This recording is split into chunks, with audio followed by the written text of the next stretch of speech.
the organizing committee as well as the scientific committee members, especially chaired by Dr. Karthikeyan and his team, classmates, seniors, my teachers, for giving me this wonderful opportunity to talk this duration. And my topic is going to be on the 10 commandments, which I would call it as 10 golden rules. 10 golden rules or 10 tips in the bronchoscopy and foreign body removal. So, as you all know, the bronchoscope can be of two types. One is the flexible bronchoscope and the other one is the rigid bronchoscope. The flexible bronchoscopes are usually used in our OPD, and the rigid bronchoscopes are mainly used in the operation theaters. Okay? Yeah. Even in the rigid bronchoscope, we come across with two types. One is the traditional bronchoscope, and the other one is the modern bronchoscope. I would like to thank my colleague Dr. Karthikeyan for giving me this wonderful video for demonstrating how a traditional bronchoscope was initially used, wherein we have to see through the same eyepiece, and through the same eyepiece we would have to negotiate our instruments, and that will actually obscure the foreign body, and sometimes we hold the edges of the bronchial mucosa, and that's how it was done in the previous era. But now, in the current generation, we are blessed with the modern bronchoscopes, wherein we have improved instrumentation, we have the optical forces which can be passed through the same channel, and we have so many other channels wherein we can ventilate simultaneously and we can use the suction also. So what are the indications of the bronchoscope? We do have a very big list of bronchoscopy indications, but the most common things that we use in our practice is for the removal of the airway foreign body as well as for the evaluation of the stridor. When you come to the selection of the bronchoscope, we have various sizes. So, of all the sizes that have been mentioned in the slide, the one that is really the workhorse is the one that is 3.5. This is the most common bronchoscope that we use in our practice, and if at all you want to buy one bronchoscope, that is the one that I would want you to have it. But before you go into your surgery, you need to make sure that you have a good checklist of all the instruments in your table before you start the procedure. You have to have all the bronchoscopes of all sizes, forceps, prisms, light carriers, suction, and the trained technician, and the consent for tracheostomy. And as a general tip, we would always make the surgeons to assist in a particular procedure before you go on for the procedure, and it is very good to assemble yourself the bronchoscopes before you start the procedure. You also need to know the anatomy of the airway, both the outside in as well as the inside out. You need to know that the airway is going to be divided into two. There is the right and the left.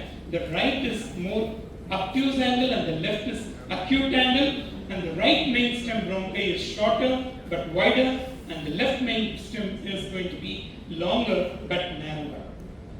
The position that we are going to use is the supine position with the shoulder roll in it, but the most important thing is the manipulation of the head for introduction of the bronchoscope into the particular lung. For example, if you are going to pass it to the left side, you need to tilt the head towards the right and make the angle into straight so that your vector will be in the same line as the bronchoscope, and you will be able to remove the foreign body as needed.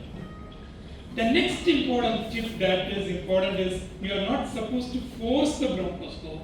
Instead, you have to glide the bronchoscope with your tongue and the index finger. And it is again a prudent thing to try it on a boat larynx or in a mannequin before you try it on a patient.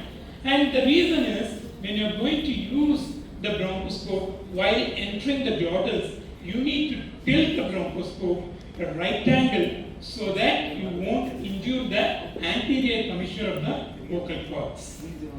And then once you go inside, you need to tilt it back straight, and then you need to understand that the trachea goes in a posterior dimension. So as soon as you enter the subglottis, you need to dive down. Don't go straight. If you go straight, you are going to injure the anterior wall of the larynx and the trachea, and there are chances you may even perforate the trachea. So it is always prudent again to check it, how to use these instruments on a mannequin or with a red rubber catheter attached to a wooden cardboard. I think with Dr. Sunil and his team, we did a wonderful workshop in Kollam and in the Bangalore. And if you can take a snapshot of this slide, you can go through this video, wherein you will be detailed about all the instrumentation that is needed for the bronchoscopy. And it also explains how a prism, light carrier is used, how a optical forceps is assembled, and only then you are supposed to start your procedure. Once you do this, then your bronchoscopy with the modern bronchoscope becomes a easier one. Here you can see how we are first using a telescope, identifying the location of the foreign body, and then we are assembling the bronchoscope meanwhile, and then you are using the optical forceps, and the trained skilled assistant should always be ready for you with the right hand with the optical forceps that is pertinent for that particular foreign body. And once you do that, you do a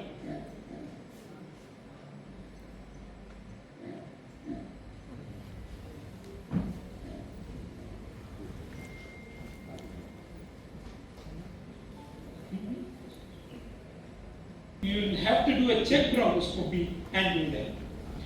So, but it is not going to be always easier to get the situations like this, but we are going to get situations where it is going to be difficult. For example, in infants, you will not be able to use a bronchoscope with the optical forceps because in infants you won't be able to pass a scope of less than 3.5 only. And in size 3.5 or below, you will not be able to pass your optical forceps. The maximum size you will be allowed to pass the optical forceps is 3.5 and above. So you need to come up with different strategies. What is the strategy to remove a right upper lobe and the left upper lobe bronchi foreign bodies? Foreign body in trachea can be an emergency, and if there is a vegetative foreign body, it swells up and it becomes a challenge to remove it. So before we go into the foreign body, you need to know that anesthesia involved in the bronchoscopy. Then we give ketamine, which acts both like bronchodilator, sedative, and analgesic. Any age mortality? There is no age mortality. Ketamine dose? Ketamine is 1 milligram per kilo. We can give up to 2 milligrams per kilo. Anesthetic dose is 2 milligrams. Then we also give opiates, fentanyl at 2 miles per kilo, and propofol at 2 milligrams. Tablets the tablet or any. So that is the anesthesia that we follow in our center. And the other important thing that you need to know is management of hypoxia during bronchoscopy. Here you have a child or an infant with the mucus blood in the right stem bronchi. And you can see that as we are trying to remove the mucus blood, you can see that the saturation falls down. Here you can see that we are using the irrigation and suctioning with the mucus trap to suction out the mucus blood. But you can see how quickly you are also suctioning the oxygen that is present in the airway, and it falls down immediately to zero. And at that critical time, you are not supposed to hand it to your anesthetist. You being the lead of the airway, you have to intubate the patient. You have to secure the airway, oxygenate the patient, ventilate them, and then you proceed with the bronchoscopy further so that you can complete the procedure without any problem. So this is one of the paramount things that we need to know how to manage hypoxia during a bronchoscopy. So now we will go on to the 10 commandments. Commandment number 1 is knowing your anatomy. As I told you before, how is the airway going to look? As soon as you enter the airway, the tracheal rings you need to see. Otherwise, sometimes you may be in the esophagus. Then, as soon as you see the carina, you will be seeing the two divisions.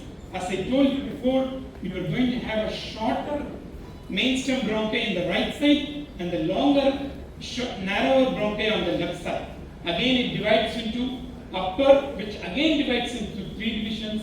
The bronchus intermedius again divides into 2 divisions, which is going to have on the right side 10 bronchopulmonary segments and on the left side 9 bronchopulmonary segments. So the reason you need to know the bronchoscopy anatomy in a normal patient and also the normal variant is, here you are seeing the division of the upper apical segment of the bronchiole. We call it as a pig bronchus.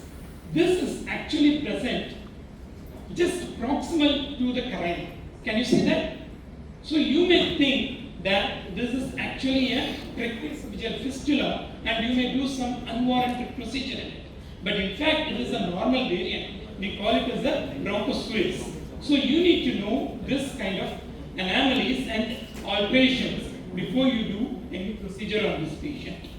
The second commandment is that when you are doing a bronchoscopy and foreign body removal, there has to be at least a 3 millimeter to 5 millimeter gap between the distal tip of the bronchoscope and the airway. If you are not going to have the tip, if you are not going to have that amount of gap, then your optical forceps is not going to open up and you will not be able to hold on to the airway foreign body. So that is the second important tip that I want to say. The third commandment is, if there is a glottic or a subglottic foreign body, your reflexes has to be quick. Sometimes you won't even have time to even make your recordings. And this is actually why I was preparing the slide. Yesterday this child came in and this child was having a glottic foreign body. And this immediately we didn't even have time to record it. And this was even a small piece of a shampoo sachet that was blocking the glottic passage. And similar as this child, wherein you are going to have, as soon as you see the breathing pattern, you can see the apneic spell in this child. This indicates that the child is really suffocating and there is a piece of cloth that is obscuring the airway and you need to remove it as soon as you see them without even having time for recording. So this is again a cloth piece that is seen. And sometimes if there is a foreign body in the trachea, this can also cause hypoxia and challenge for the anesthetist as well. So in this junction, what you need to do is, you need to take this foreign body to one side of the bronchus, like for example, to the right mainstem bronchi, and therein you will be able to use and manipulate your optical forces and hold it tightly. And another important tip is that when you are trying to bring it to the subglottic region, which is the narrowest part of the airway, that is when the foreign body usually slips off, and that is when your grip has to be the maximum and you need to remove it in one piece. And most important commandment is do a check bronchoscopy as soon as you are done with the foreign body removal. We had this child who had again a subglottic foreign body, wherein there was a peanut that was obscuring the passage. As soon as we remove it, we obviously do a check bronchoscopy thinking that we are going to find another piece of a peanut below. But to our surprise, you would see that in this particular patient, there was not a piece of peanut, but in fact, we found another type of a foreign body. That is the ariconet that was sitting in the left mainstem bronchi. The ariconet causes intense granulation, so you need to be very careful when you are removing this ariconet foreign body. So the moral of the story is always do a check bronchoscopy as soon as you complete your foreign body. Tip number 5. When there is a pus in the bronchus, don't think it is just an empyema or a pus in the lung. don't just go for the medical management. Try to do bronchoscopy and try to suction up the pus and send it for lavage. But while you are doing the lavage, try to use your proprioception also. Here, as our routine that we are suctioning and giving a sending it for ball, we found that there was some resistance, and in fact we found that there was a foreign body that was obscuring the bronchus, and as soon as we removed that, we found that there was a lot more pus in that, and through the channel in the bronchoscope itself, we were able to pass the suction catheter, infant feeding tube, into the segmental bronchioles, and we were able to suction out all the pus completely. And now you can see in the check bronchoscopy that the lung is free of all the pus and no more foreign body was present, and that is how we were able to treat this child. The other challenge is sometimes in the long-standing foreign bodies, these foreign bodies becomes broken down into pieces, or sometimes it is so powdery. In these instances, you cannot just suction them out. Otherwise, you will not be able to tell the attenders what you removed. So what we do is we use this trap wherein we irrigate with saline and suction out and collect this sludge in the trap and then remove it. So commandment number 3 is if there is an airway foreign body that is in the subglottis, your reflexes has to be put. Number 4 is check bronchoscopy. Number 5, pus in the bronchus. Always don't think it is just a pus. Think of a foreign body that can be there. And number 6 is an interdepartmental walk can make your life so easy. If you are especially working in a corporate hospital or in a government hospital, wherein you have multiple departments, just don't stand in your ENT department as well. Go to other OTs, wherein you will find many tips and gadgets that you can use it for your foreign body removal. Here, we were seeing the slipping foreign body, wherein we had to actually break into pieces and then remove it because the foreign vegetative foreign body swells up. But what we found for this patient is that we found that there is another tool that is available, and we use that tool wherein we can combine it with our bronchoscope, and we can actually, this tool has a small prong that is at the tip of the forceps. You can actually pierce the vegetative foreign body, and you can use it to have good grip so that you don't have to use and slip on the foreign body, and you will be able to remove it in one piece. And similarly, with our innovations, we were able to identify many other tools like this. This is a grasper for a coconut piece foreign bodies. This is the basket that we use especially for balls and bearings and beads. We pass this beyond the foreign body and then open up the basket and remove it. And when you come across a battery, don't try to grasp it and remove it. Instead, use a loop. The reason we used to use a loop is there will be a strap surrounding the battery, and when you are going to pull on the battery or the S-chart, the mucosa that is attached to the S-chart can also come up, and there could be bleeding. And to avoid it, you need to segregate the foreign body and then remove the foreign body separately. And this is one other instance, that is the custard apple seed. Herein, we try to use all the various modifications of our forceps, that is the grasper, the group prong, the crocodile forceps. And the problem what we faced is the custard apple seed comes up till the subglottic region and then it slips off. So we thought we need to break it, but it was not possible. So what we found is this particular tool, that is a urological forceps. We use this urological forceps which has 4 prongs in the tip of the forceps that you can use it to grasp on the foreign body, and that will give an adequate grip.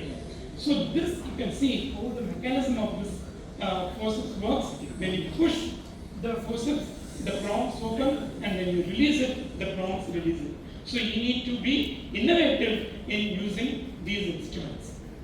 And sometimes not all the glitters are good. For example, this is a patient who has a glittering gold ring in the airway. So we were trying to grasp with our muscles, but we were getting into the bronchial wall because of the heater, and we were not able to hold on to the ring properly. And at that time, we not only reduced the light source, but also the entire OT light which was going in and reflecting it. So as soon as we did that, we were able to see the foreign body very clearly, and we were able to remove, have a good grasp on the foreign body, and we were able to remove the foreign body. So this, you can see the entire OT is dark except the global foreign body there. And commandment number 7 is use tracheostomy very judicially. In our series of 1780 foreign body removal, we had 2 instances where we had to do tracheostomy. The one is this one. This is a patient wherein we were called in to remove the clots in the right lung.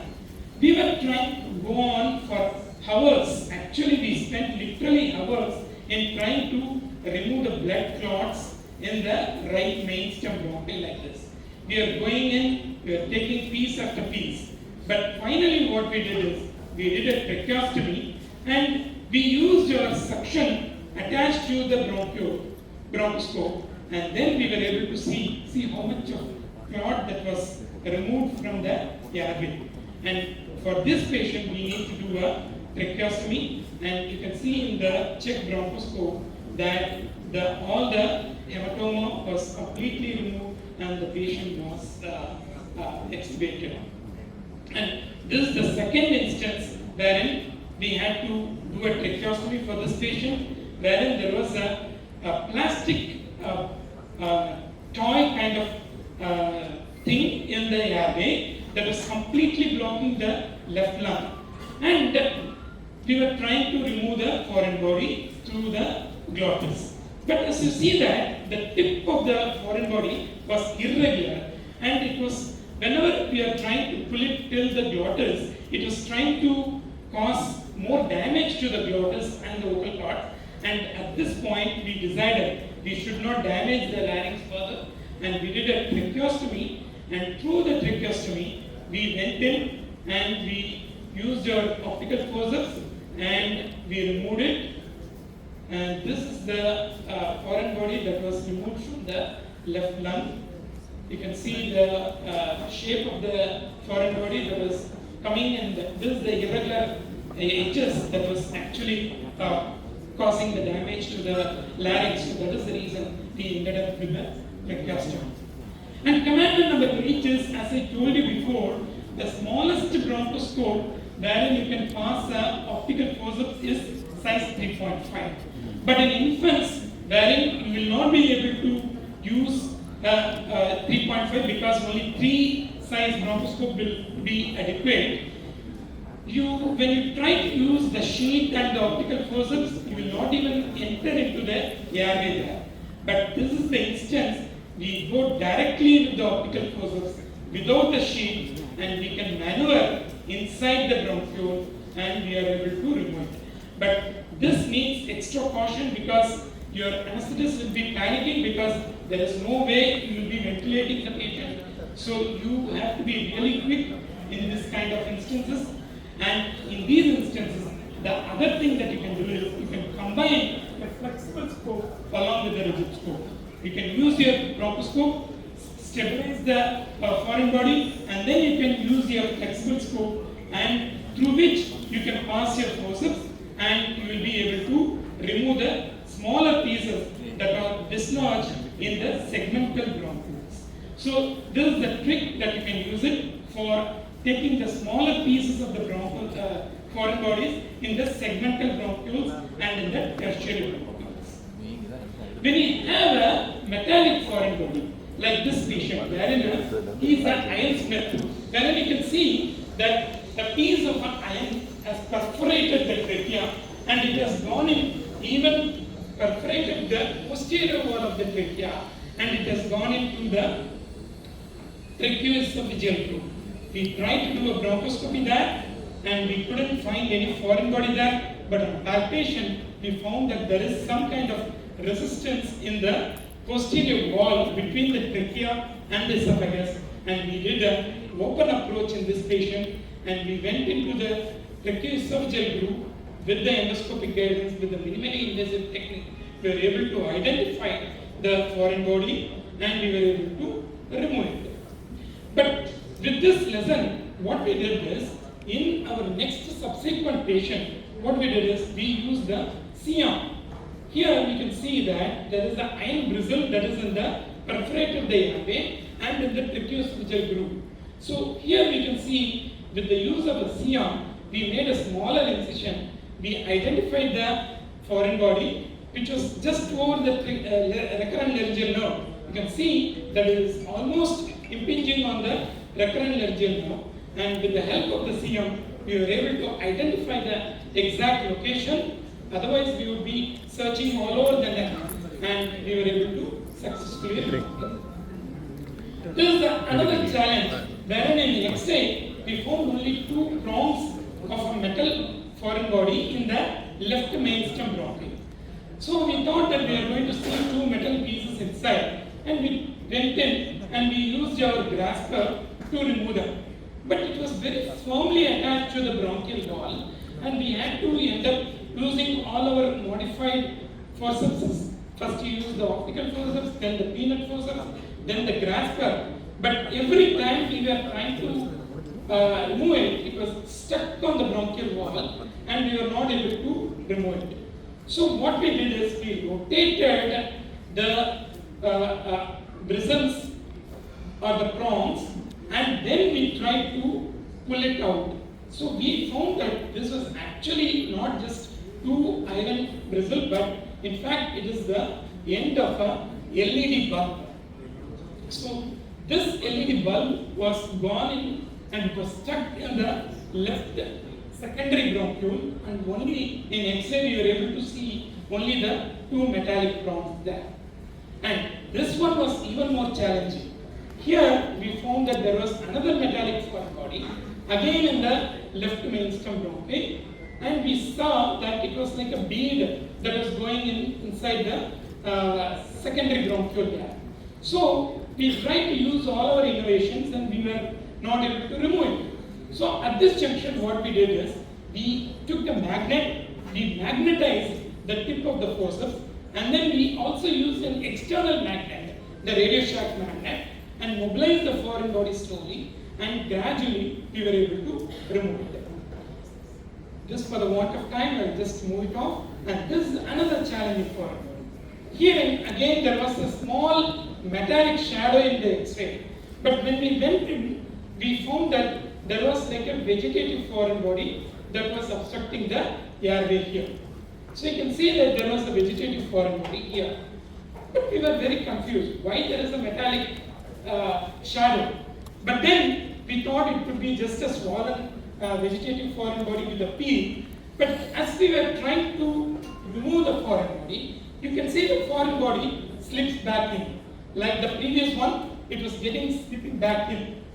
But again, we were able to remove something like a peel there. But then we went in, we found that it was actually moving. It was actually a live insect that was actually moving inside the airway. And we were able to remove, but only in piecemeal, because it was giving further resistance by holding on to the bronchial wall. So this is our live foreign body that was in the airway. So commandment number 10, never let ego come into the play. Always discuss, decide, and be innovative, but follow the protocol. So here another patient who came with 3 years of, I think the right upper lobe was completely opaque, and the pediatricians were planning for a lobectomy. At that time, we went ahead and we did a bronchoscopy, and we found that there was a narrowing in the right bronchus intermedius. And we used a balloon to dilate the bronchial segment, and below the stenotic segment, we found that there was a foreign body inside. So we had designed so far so many tools, like the grasper, like the loop, like the one that has the prong that is attached. So we used all these various innovations and we tried to remove them. We even went with the loop through the foreign body and we tried to grasp it, but because of the bronchial narrowing, we were not able to remove it.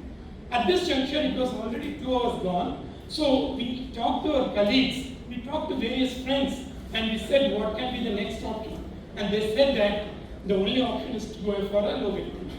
But this point, we discussed with one other friend who had just telling about his tracheal stenosis management. And immediately we thought, why can't we apply that? And we used a laser, we made a star-shaped opening of the bronchial wall, and we were able to dilate the bronchial lumen, and we were able to remove the foreign body. But guess what? With our commandments, we always do a check bronchoscope, and when we went in, we found another foreign body that was even distant to that segment in the tertiary bronchiole, and it was a part of a vessel that was distally slipped in, and we were able to remove it. So this is the X-rays pre and post-op. To go for the take-home message, we need to evolve and adapt to each difficult scenario and find a solution if such presents again. We need to be innovative, impromptu in tackling the difficult scenarios.